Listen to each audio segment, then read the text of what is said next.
Well, we're in the kitchen. Sun's not even up. We're in the kitchen early. And what do I have in the kitchen with me? Trixie, my staffy at my feet, my 100-pound little baby girl. Today we're up early because we're cooking for a very special event.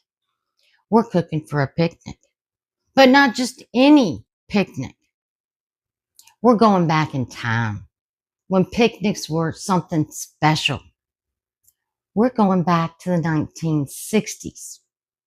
So, if you want to see some dishes from the 1960s picnic, come on back and join me.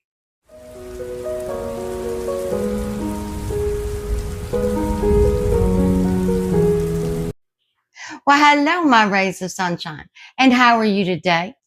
I am blessed. It is early. I'm still working on my tea. It's 5 o'clock in the morning. Sun's not even up yet. But we've got a special meal today. Oh my goodness. We are going to have a picnic. And not just any ordinary picnic. We're going back to the 1960s when families got together for picnics and had food that looked just as pretty as it tasted. So if you want to see that, that's what we're doing. Now, I've got several recipes. So we're going to do one recipe at a time. So the first one we're going to do is a meat cake. Okay. Now, I know you're listening to that name and thinking it's like a pot pie or something. No. It's a meat cake. So hang on. Let me show the ingredients and we'll come back and put it together.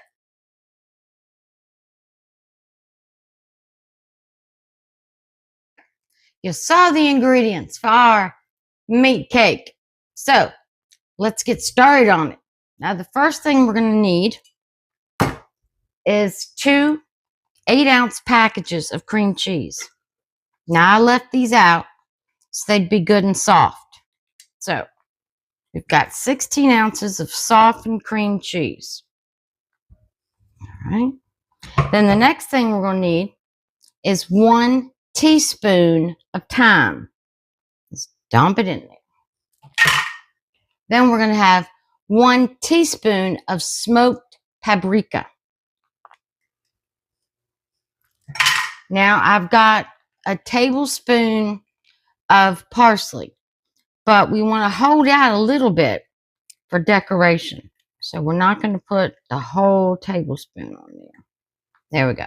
We'll hold out about that much for decoration. All right. So this is what we have. Now, I am not going to sit here and mix this with this. It's not going to happen. So I'm going to use the mixer. And it's going to take probably about 5 minutes because you want to whip it till it's like the consistency of frosting. So let me get this whipped because this thing is loud. I thought if I didn't use my stand mixer, it'd be quieter, but nope, it's loud. So get yourself something to drink, get a snack, and sit down and relax, and let's get to cooking. So I'll be back in 5 minutes as soon as this is whipped up. We've got it all creamed up. Look at this. That's the consistency you want. Just like cake icing. Very smooth. And I did beat it for 10 minutes. 5 minutes. Sorry, 10 minutes. Told you I'm asleep. I had enough tea this morning. So we're going to take this and we're going to set this aside.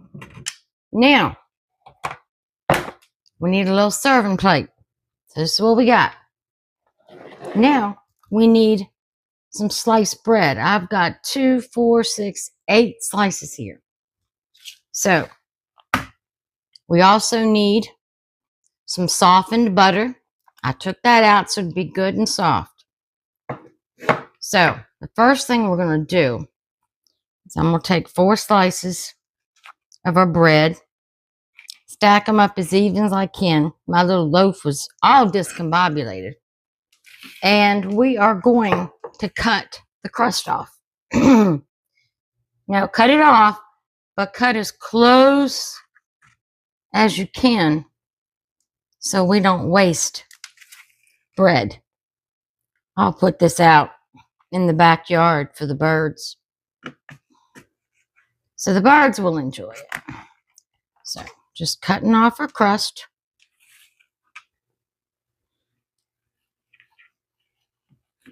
So we don't want crust on our sandwiches. No.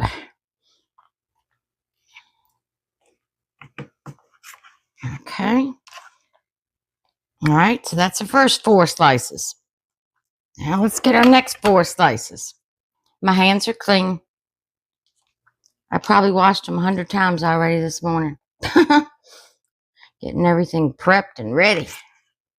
Like I said, we got a busy morning in the kitchen as we are making a 5-star picnic. All right, so. Oh, the birds are going to love me this morning.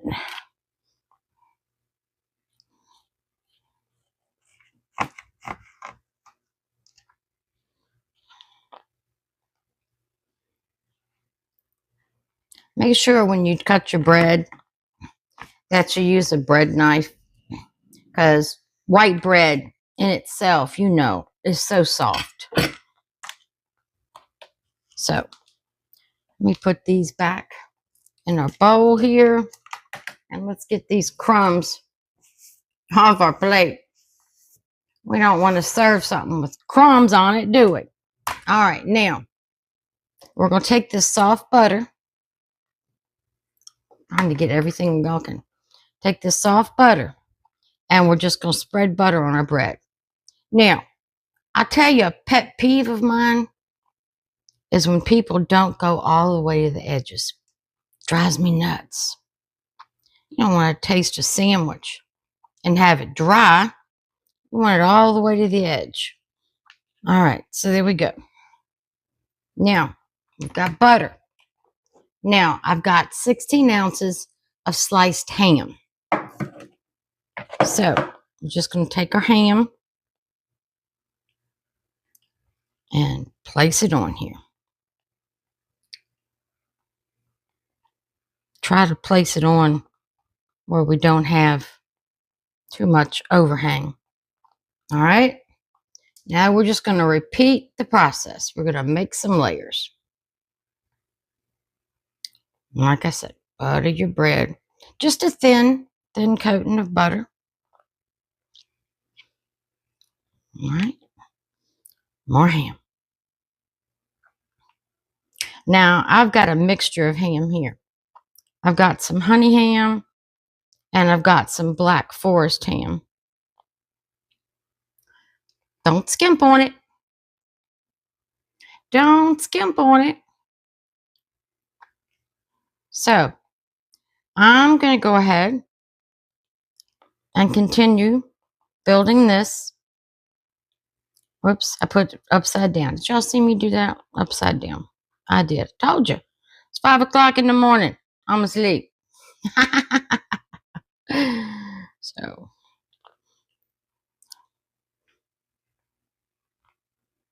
Now, you could use mayonnaise or mustard, but we want to stick to the original 1960s recipes. And this is how they did it. I remember having these sandwiches. Oh my goodness, I do. All right, so now this one we are going to turn down. All right, so let me get this other one built and I'll be right back. All right, forgive me. I thought I hit record and I didn't. So all we're doing is taking our cream cheese mixture and just treating this like a cake. And we're just icing it.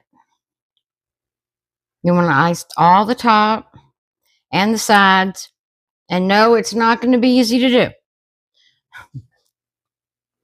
because I've got real soft bread. I started this one and I had it on camera, and I apologize. I really did think that I had it recording. like I said, it's not easy to spread the cream cheese. But we're going to get it done. And I'm going to come back after I've gotten both of these done, because I don't need to sit here and watch me ice these. So, like I said, this is enough for 8 people. 4 people on each, because remember how thick we are.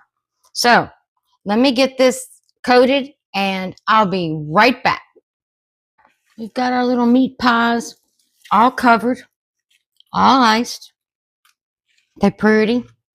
Now, we're going to take that residual parsley we had and just sprinkle a little bit on top. Make it look like the grass when you're sitting outside on your blanket having a picnic. Whoops, that was a heavy spot. That's all right. That's all right. So, now, they need something else. What do they need? They need that parsley not to be so thick over there. Well, do y'all remember making flowers out of vegetables? Well, I've got us some radishes. I've washed them, cleaned them, and I've cut the tops off. Let me get my knife. So, I'm going to show you how. Let's see. One's a little big. It's a little big, little ones. Well, we'll see what happens. All right. To make a rose out of a radish, you want to take it to the side and you want to go down. Not that far. Just don't go down all the way through.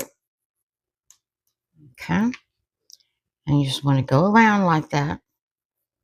Go down about 2/3. Don't do that. Okay. Now, you want to come in the center and go down on that diagonal.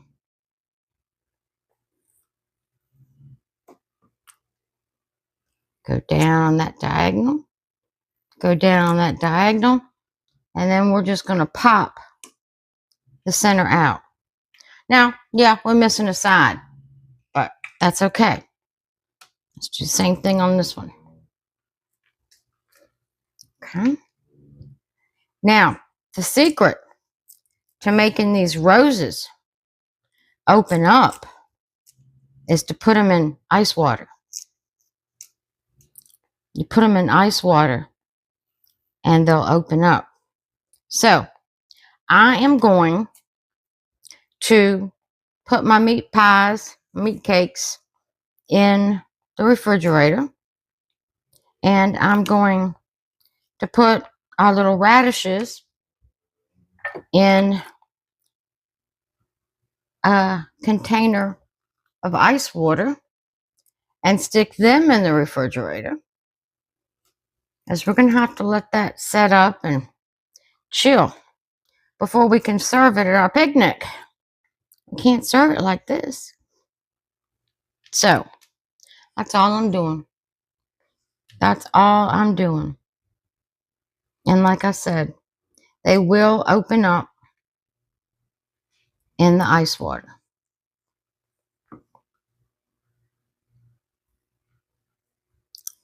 So that's what we have for now. Doesn't look like much, does it? But trust me, after we put it in the ice water, it will open up. So, let me get this cut. Cut this last little one here.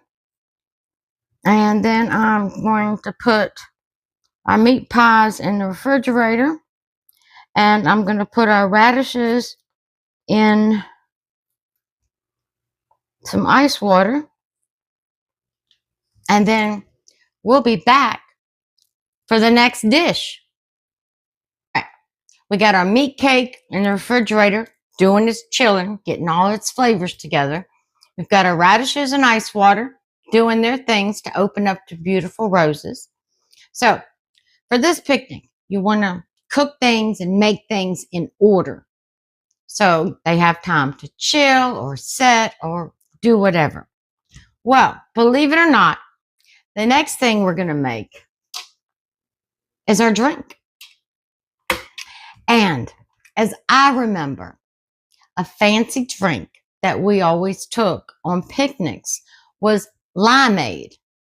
Okay. Nope, no Sprite involved, no 7-Up, no ginger ale. Good old-fashioned limeade.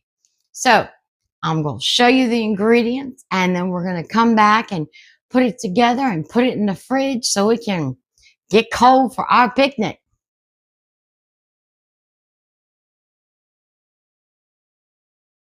So you saw the ingredients. I'm using lime juice. You can use fresh squeezed lime juice if you'd like, but I used the bottle. So we've got our pitcher.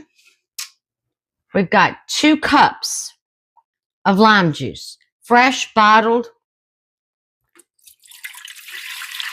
They say fresh is better, but to be honest with you, I really don't notice that much of a difference. Now, we've made simple syrup. Now, for those of you that don't know what simple syrup is, you're going to put 2 cups of water in a saucepan with 1 cup of sugar, and you're going to bring it to a boil. So that's all simple syrup is sugar and water. Well, you boil the water so the sugar dissolves, and that gives you 3 cups. So we're just going to pour in our simple syrup. I mean, how much simpler can this be? Okay, let's mix it up.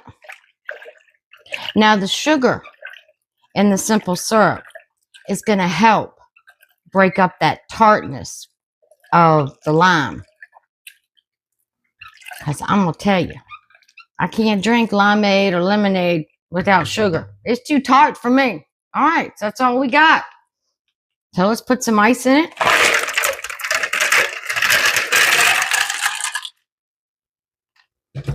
All right. Put a little top on it. Yeah, this is one of my plunger tops. I like these tops because it makes mixing things easier. Now the ice is probably going to melt while it's getting cold, but that's okay because we need that water to dilute it. We'll put some more ice in it before we serve at our picnic. So that's good old-fashioned homemade limeade. So I'm going to put this in the fridge, let it get cold, and then we'll be back for the next little treat. All right, so our meat cake is in the refrigerator. Our radishes are under ice, opening up to roses. Our limeade is in the refrigerator getting cold. So what's next? Well, we're going to make baskets. So let me show you the ingredients, and we'll be back to put it all together.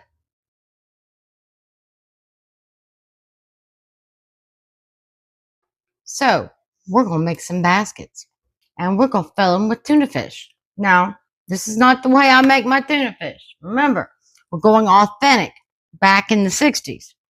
So I've got 2 cans of drained tuna fish. I'm just going to chop it up a little bit. So you know how sometimes you get big chunks in there. So we're just going to chop it up a little bit. All right.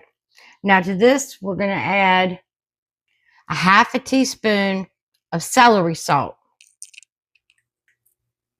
Okay. We're going to add a 1/2 teaspoon of black pepper and a 1/2 teaspoon of salt. I use kosher salt. Y'all know I don't use iodized salt. And I've got a 1/2 cup of mayonnaise. So let's get all this all mixed in together. We want to do this first so all our flavors will meld together. And we're just going to mix it up real good. Get all those seasonings spread around. Now, this is not going to be a wet tuna fish because we're going to put this in our baskets. So we need it a little firm. So if you're only using 1 can of tuna fish, you want to use 1/4 cup of mayonnaise. But since I use 2 cans, I used 1/2 cup. All right. Let's get all this mixed up. I mean, this picnic is going to be very elegant, very family oriented, very 1960s, but it's easy to make. All right, so we're going to set this aside. Now, we're going to make our baskets. I'm going to cut the ends off my cucumber. Now, let's see. That's going to be too big. All right, so we're going to cut our cucumber in thirds. Okay. Now, to make our little basket, I'm going to go a little bit off center and cut down half. A little off center and cut down half. Now, we're going to cut straight down. There we go.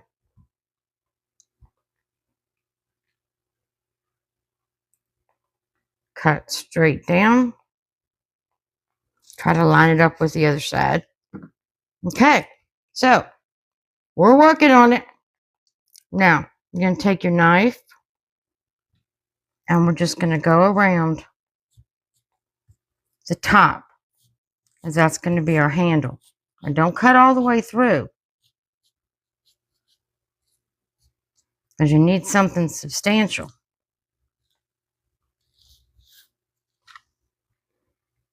Now, you can peel your cucumber if you want to. All right, so we've got a little handle to our basket. Now, I'm just going to use a melon ball and scoop it out. Like I said, you don't want to go to the end. You want to leave this little wall here. And we're just going to scoop them out.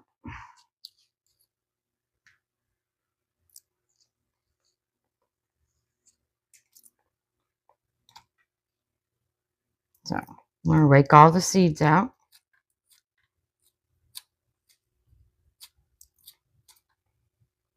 And that's it. We've got a little cucumber basket. Oh, I got a seed in there. So, same thing with this one. A little off center. About halfway down. A little off center. About halfway down.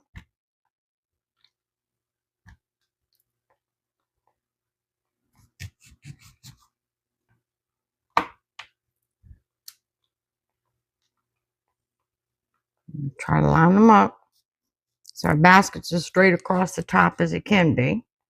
There we go. Now we're just going to cut the handle off.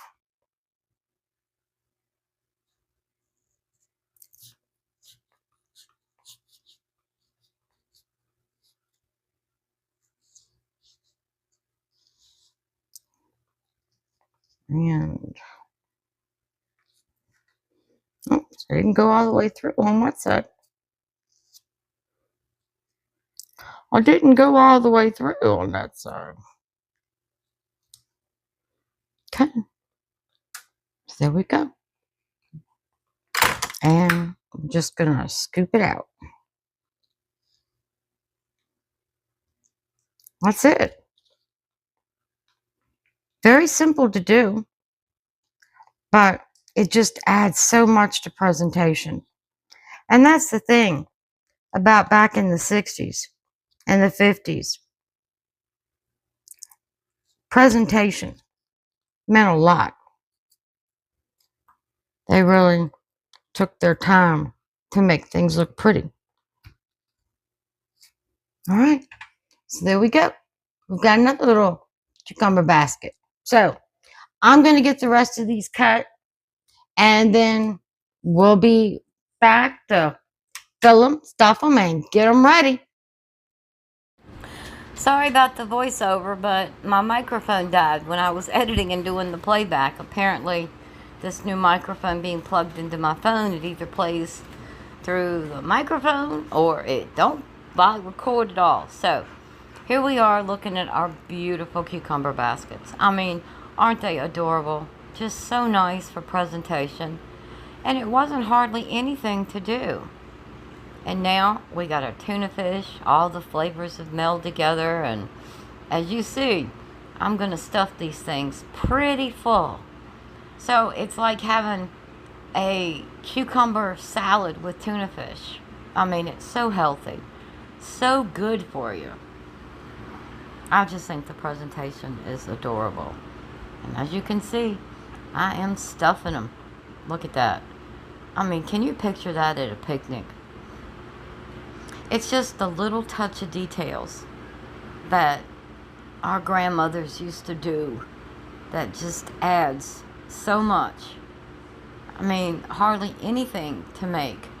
I think this whole meal here with these cucumber baskets with tuna salad was like $2.25 for all the ingredients. But look at it. I mean, it looks like something you'd get at a fancy party or something. At least to me. I like those personal touches, and you know, sometimes it only takes us a little extra work to show those around us how much we care about them and love them and appreciate them by doing little things. Just a little thing. But I know my neighbor came over and her granddaughter saw those and just went googly-eyed over them. So you know she ended up taking some of those home. But as you can see, I'm stuffing them. I have dug the little baskets out pretty deep. I don't have the seeds in them because we've dug them out and cleaned them out and taken all the seeds. And I am not skimping on the tuna fish, which you'll see at the end came back and kicked me in the butt by stuffing them so full. But that's okay. That's okay. I mean, that right there, that cucumber basket replaces a sandwich. It's filling. And when you cut yours, if you wanted to, you know, peel a little bit of it off, you know, just slice little strips off where it's not completely solid green, you can do that. Now, I thought about using English cucumbers because they're softer and whatnot. But the English cucumbers wouldn't hold up to the carving and the cutting of the baskets. As you can see, my tuna fish is getting low. No, I'm spoiler alert, I do not stuff all of them. I think I have 3 left over. But you know what I did? I put some Catalina dressing, a little bit, about a teaspoon, in the bottom of the basket and ate that as a salad. And it turned out deliciously. So the 3 cucumbers that I did not use did not go to waste. But look at that. Yep, there they go. 1, 2. Oh, I only had 2 left over. I thought I had 3. Oh, only 2. Look at that. Now, if you wonder where I'm going. Yeah, there's Trixie at my feet. Y'all know she's always there. My staffy in the kitchen. But I'm getting some paprika. And I'm going to sprinkle, just for presentation and looks, a little paprika. Now, I am using smoked paprika. I just think that it adds a little bit. And as you can tell, this is a new container. I'm having a hard time opening it. I got to get a knife. It just didn't want to open. But I'm just trying to sprinkle a little bit of that smoked paprika for pretty and just a little bit of flavor. Because remember, we used the tuna fish recipe. from the 60s. It was just salt, pepper, a few bare little minimum things. So, not like the way I make tuna fish now. My goodness, pickle relish, onions. I loaded up now, but look at that. Isn't that a beautiful presentation? And they're going to pack and carry so well for a picnic. So, we're going to finish these off, and then we're going to come back for the next recipe. All right, what's next for our picnic? Well, we need fruit. Now, what was popular back in the 60s? Oh, I can lift it. Hold on. Oh, watermelon. Watermelon. So we're going to use this watermelon, and we're going to use some seedless white grapes, and we're going to make us a fruit basket. I'm going to show you how we carved it up and how we did it in the 60s. So let me change the camera angle, and let me show you the ingredients we need, and let's get to it.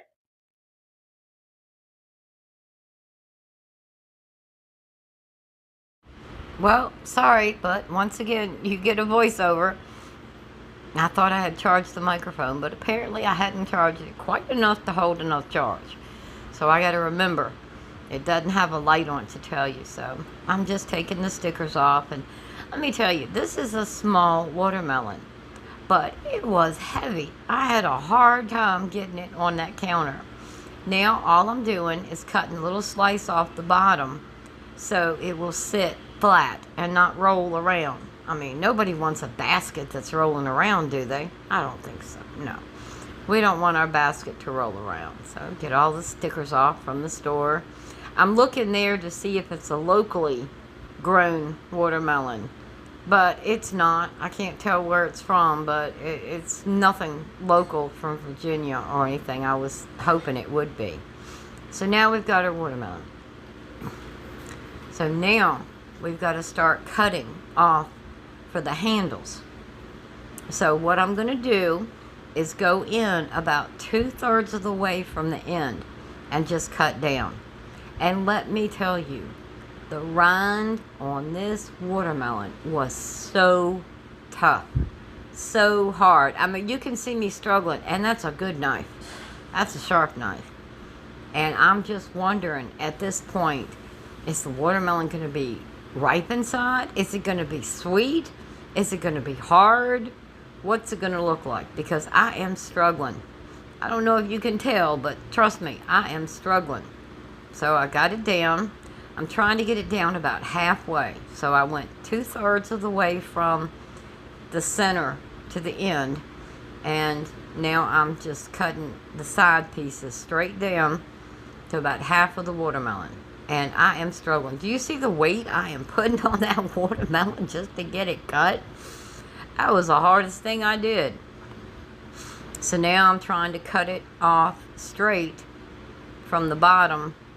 And I'm sweating the whole time, worrying about the taste and the ripeness of this watermelon, because I'm struggling. You can see I've got a good knife, a good sharp knife, but it is just difficult.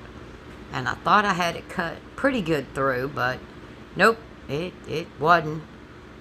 So I felt like my knife was going to bend. That's how much pressure. There we go, there we go. But look inside. What a pleasant surprise. Look how red and how juicy and how sweet that is. I was very pleasantly surprised. So I got to cut a piece off and test it. So that's what I'm doing now. And let me tell you, it was like watermelon candy. So juicy, so ripe. Oh, so good. And I will tell you as an afterthought that these watermelon balls that we're going to make, oh my goodness, so good. So good. But I will tell you a little secret that I do to my watermelon to keep it fresher and to bring out the flavor in just a minute. But right now, we're going to go ahead and we're going to cut the other side. And look again, I'm struggling. And I don't understand it, because if you look at the rind is not that thick. It is not that thick, but it is hard to cut. And if you noticed on the top side, that yellow spot, well, let me tell you, I've always been told by my great-great-grandfather that to find a good watermelon, you want to look for a spot like that. He said, when you have a spot, yellow spot on them, that usually means that they're good and sweet, good and juicy, and good and ripe. So, when you're looking for a watermelon, don't get one that's all pretty green and all this and that, because 10 to 1, it's not going to be as ripe, and it's not going to be as sweet. Always look for one with that spot. I don't know if it's a sunspot. I mean, it's not where the watermelon laid on the ground, because it's perfectly smooth as with the rest. So I don't know what that, but having that little mark does mean something. As you can see, look how juicy it is. Oh, wait till we get into it and start making those melon balls, and you see the juice and the sweetness. And I'll be honest with you, after I got that other end cut and I started working on it, I probably ate a cup full of watermelon balls. I mean, it was so sweet. And watermelon is so refreshing. So refreshing. So this side, as you can see, it's still giving me a bear. I mean, I can see if it was a dull knife. I mean, I'm not a strong person, but I don't think I'm a weak person. But my goodness. So here we go. Trying to get this side off. Nope, got to go in and cut some more. I mean, it was just a bear. Just a bear to do. But look how sweet and juicy that is inside. My gracious. My gracious. So now I'm trying to figure out how I want to start doing these melon balls. Now, the melon baller that I'm using has a sharp edge. I'm hoping I take it up to the camera to show you. Do I show you my melon baller? Nope. But it's got a good edge to it. See, look how easy that cut. Some melon ballers are plastic or some are metal, but they're thin. They have rounded edges. Mine has a little bit of a sharp edge. And you can see how easily we're making melon balls. So, I'm going to go ahead and make as many melon balls as I can, because we want to clean this out so we can have good area in the middle, because we're going to fill it back up with our watermelon balls and some grapes. So, I'm just going to keep digging and digging, and I'm not going to make y'all watch me the whole time I do my watermelon balls, because that's ridiculous. So let me get these all made and get these all done, and then we'll be back for the next step of our watermelon fruit basket. Sorry, still in voiceover, but look at this. This is my huge enamel bowl, and look at all the watermelon balls I got out of that watermelon. And like I said, that was a small watermelon. So here's my watermelon basket. It's all cleaned out and everything. I'm just cutting a little bit more to fine tune it. And now is when we are going to make that a special basket. I mean, it's cute the way it is. Don't get me wrong. You could serve it like that. But we want to add some personal touches, just to give a little call and beyond, like they did in the 50s and the 60s, to add separate things to it. So we're just going to cut triangles, just little triangle edges all around it. That's it. You just diagonal cuts. And look how quick it is. I mean, rind's still tough, but I got a smaller, sharper knife. Well, I don't know, sharper, but that's all we're doing. It's just little cuts. Just fine little cuts on it. And look it's already coming to life. Already coming to life. Now I'm going to go all the way around the watermelon and do this. It takes no time. So I'm going to go all the way around the base of the watermelon. Now, when we get to the handle, Oh my gracious. The handle is when we get to the tricky part, because we're going to attempt those same triangles on the handle to give it even more shape and more definition. So there I go, got that side. Look how pretty that is. And they don't have to be exact cuts. They do not have to be exact cuts. So that's what we have going on. I'm just going to go around and get that all cut.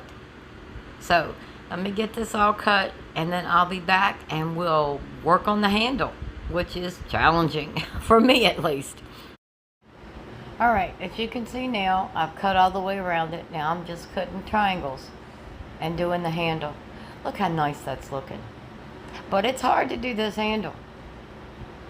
It's a little flimsy, very flimsy. But I've almost finished this side. And this side did really, really good.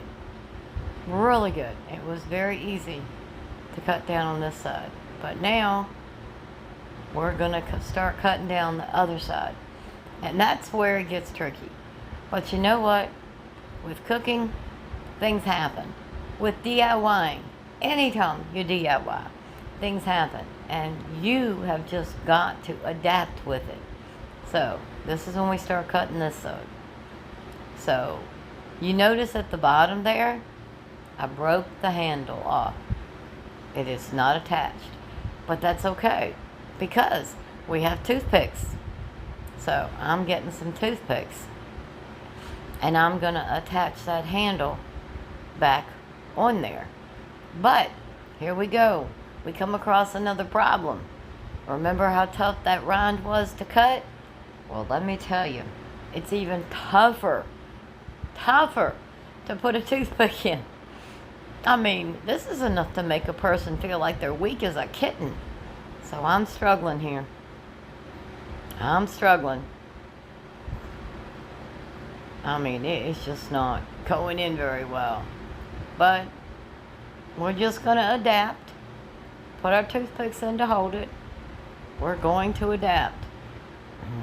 But this is not the only disaster we have while I'm cutting this watermelon basket.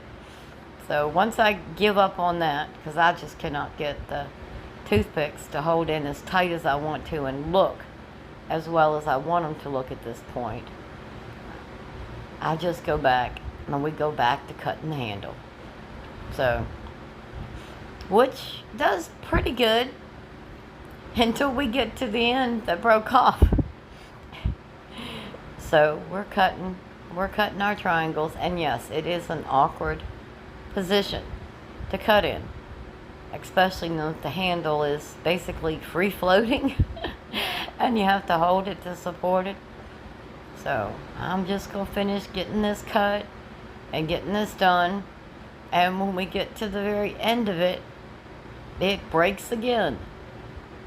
Another little, about an inch piece breaks off, but that's okay, because at that point I can use the toothpicks and I can attach it back to the base.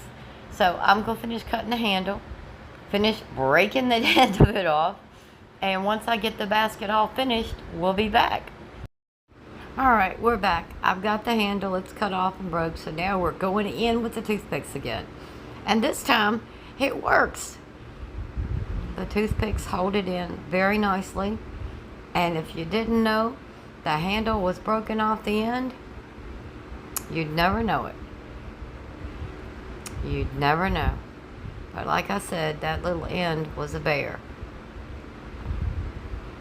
So we're getting all the rind pieces off, and now look, we have a beautiful basket. I'm going to put the watermelons out to the garden. But look at that. Isn't that cute? So you can't tell it was broken. So now we are going to get some things together, and we are going to add our fruit. Now I've got a little kosher salt, because if you've ever had watermelon, you know the secret to a sweet tasting watermelon is to put a little salt on it.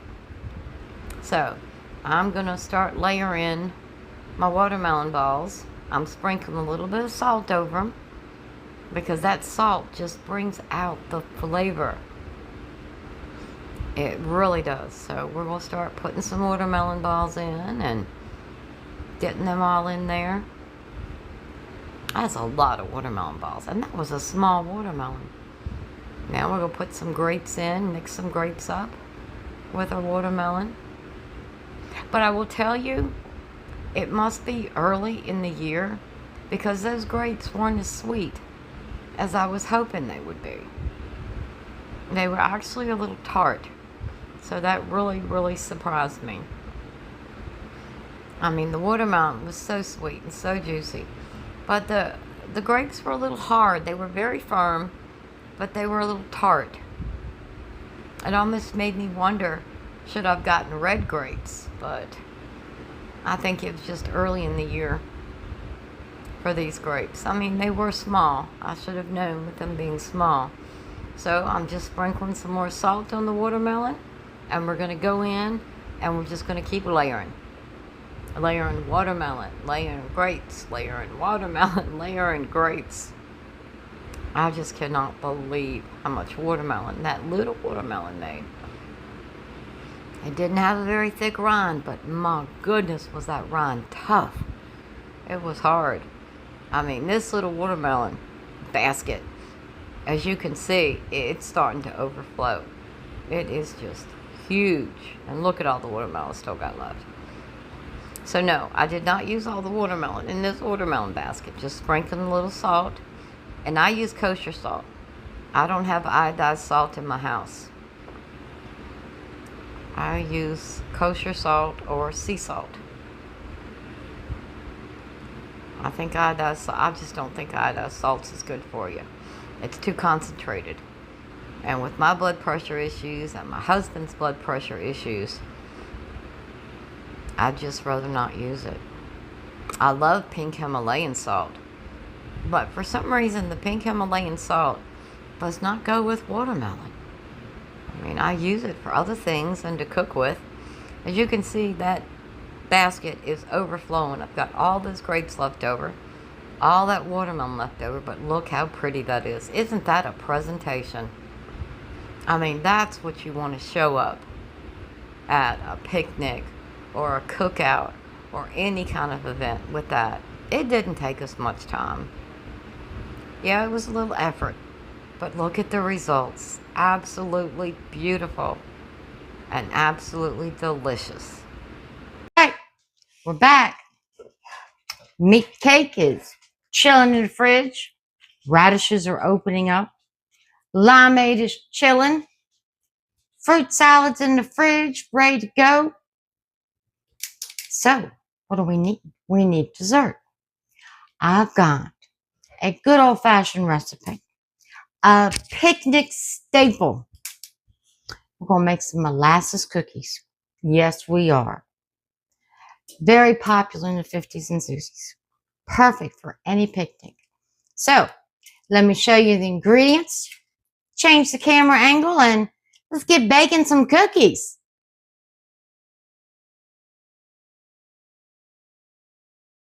Had a few ingredients for these, but that's okay. They're homemade. That's the best part.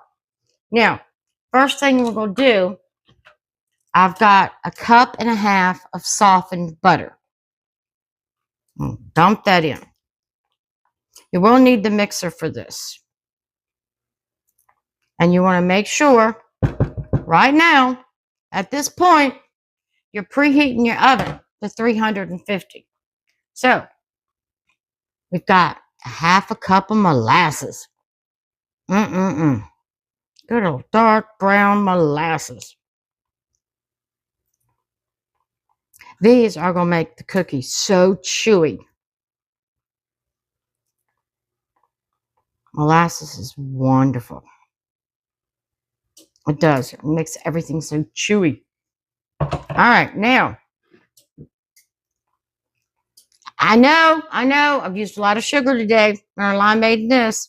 Got 1.5 cups of granulated sugar.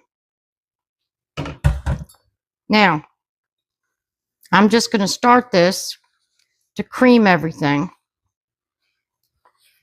because my butter was very, very soft. And then we're going to switch over to the mixer because I've got to add 2 eggs. Yeah.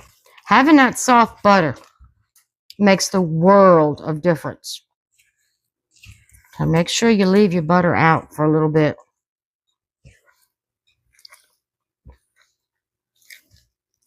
Okay. All right. All right. Now, let's pull the mixer out. I'm hoping it doesn't make too much noise on us. But I got microphone on, so hopefully you'll hear me and not the mixer. All right. So.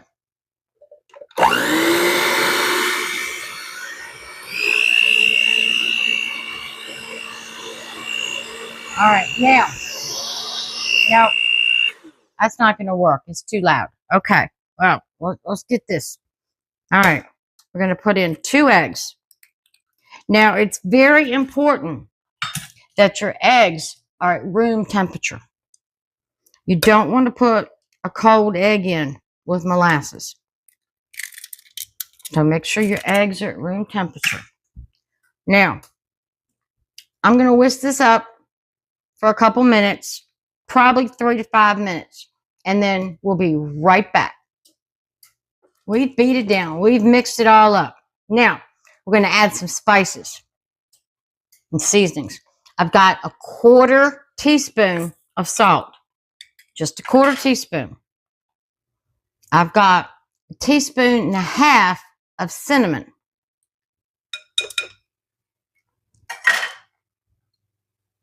I've got 3 teaspoons of ground ginger.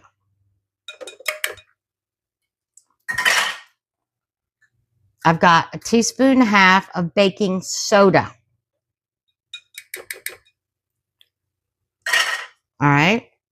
And I've got a 1/2 teaspoon of cloves. All right. Can we mix this in without making noise? We just want to incorporate it a little bit before we add our flour. Hey, it's actually working. Is this a new definition of hand mixer? Love it. Okay, now I've got 4.5 cups of flour. Now I'm going to slowly incorporate this flour, but I really, really need the mixer on.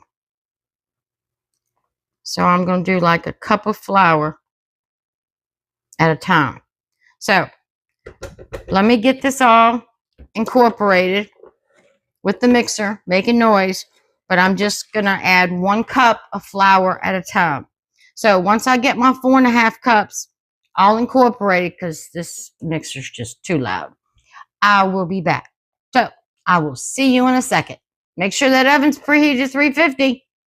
We've got our batter all incorporated. And this is what you're looking. Something like a peanut butter cookie. This consistency. Oh, that ginger. That cinnamon.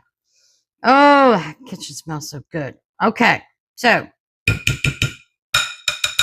now you're going to get you a cookie sheet and you're going to use parchment paper. Now, if you don't know the secret to getting parchment paper to stay on the cookie sheet, what you do is you ball it up.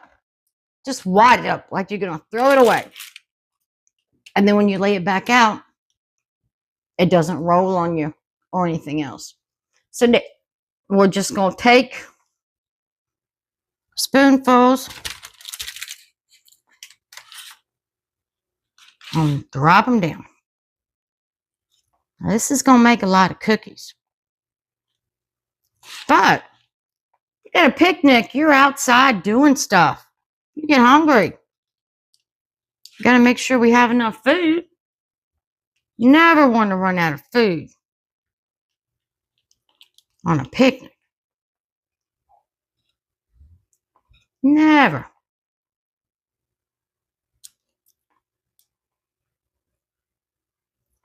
Oh, it smells so good. And like I said, this is supposed to make 3 dozen. So we're going to have lots of cookies. Now, like I said, you want to preheat your oven to 350. And we're going to cook these cookies for 12 to 15 minutes. Now, they're going to be soft when they first come out of the oven. And that's because of the molasses. So you need to make sure you let them cool good before you try to take them off the parchment paper.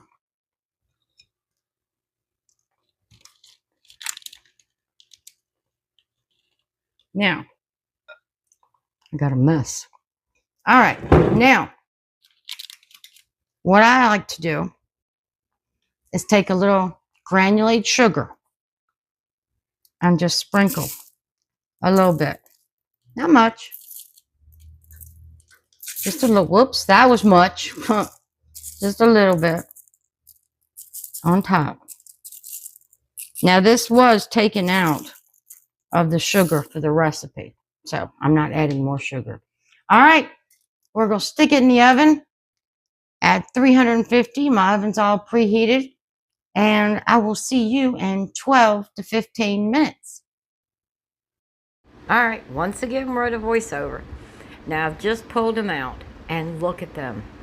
These molasses cookies are almost like cake cookies. But the smell in my kitchen, oh my goodness. I mean, it smelled up everything. It's so soft. So you can see how soft they are. So this is my first dozen. Now the batch that we had made 3 dozen. So I'm going to go ahead and take the whole wax paper and everything off and let the cookies just cool on that. All right, we got ice in the limeade. The cucumber baskets are ready to go. The fruit bowl, I've added a fancy spoon, so we're ready to go with that. The cookies, we're done. All 3 dozen are baked. Now, I wanted to go back to our meat cake.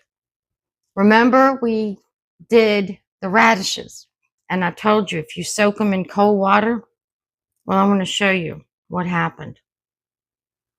See how they opened up? So, I plan on putting one of those on top of each of our meat cakes, just to add a little zing. So, let me get everything together, and we're going on a picnic.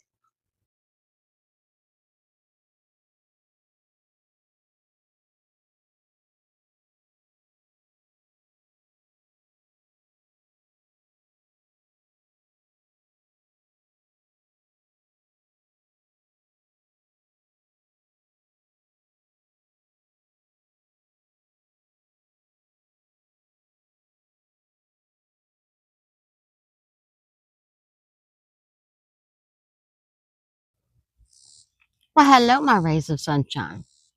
Beautiful day for a picnic. This limeade is so refreshing. Oh, just quenches your thirst. Limeade, lemonade, they quench your thirst. This limeade's delicious. I haven't had it in a couple years. But I'm lucky. We got a whole pitcher. Now, let's get down to the good stuff. Did you see that gorgeous meat cake? Oh, now little radishes, roses on top. So, I've got a plate. We're going to try it out. So, look at the layers. Oh, Look at that. Mmm. Mmm. Yummy, yummy, yummy. And look at our little cucumber boats. Little baskets. Aren't they so cute? That tuna fish and paprika. Mmm. And gotta get some watermelon. Got to. I mean, that's what's perfect for a hot day.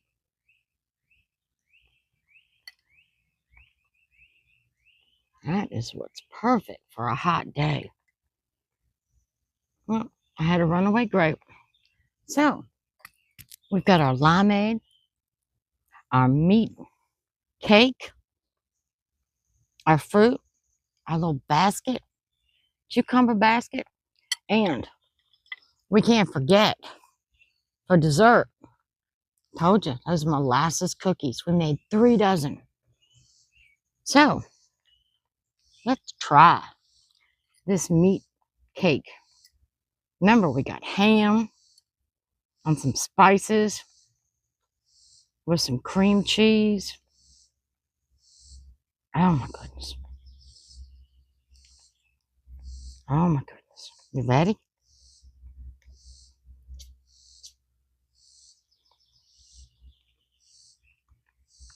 Mmm. Mmm. That ham is so good. The bread is so soft. Well, that cream cheese just makes it. That's the way to make a ham sandwich. Make a meat cake. Mmm. That is really, really good. I'm going to be so full. I don't know. Think there'll be any left over when my husband gets home? Maybe. Maybe not. Mmm. Mmm. With the soft bread and that little bit of salt from the ham. And then you've got the herbs and the cream cheese. Mmm. Delicious. They're delicious. Now, let's go to our little cucumber basket. Go to our little cucumber basket here.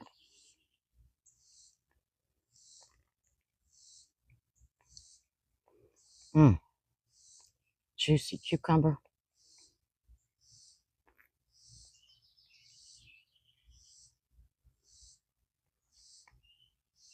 Oh my goodness. Let's get a big bite. Let's get a big bite.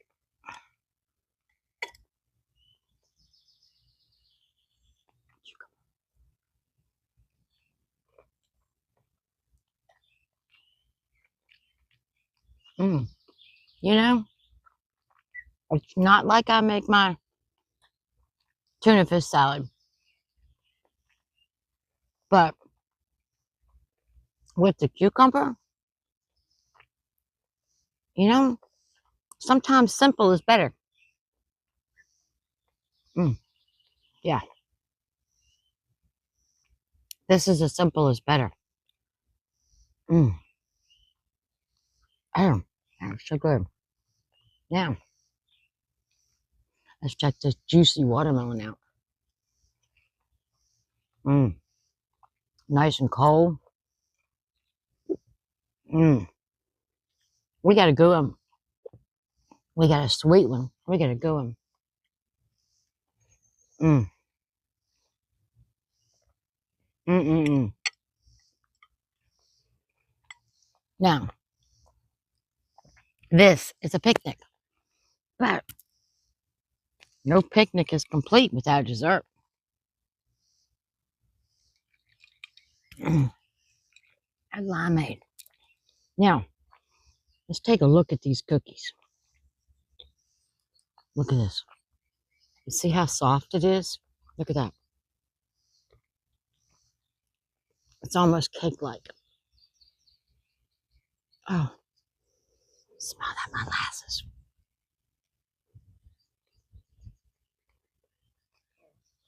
Mm.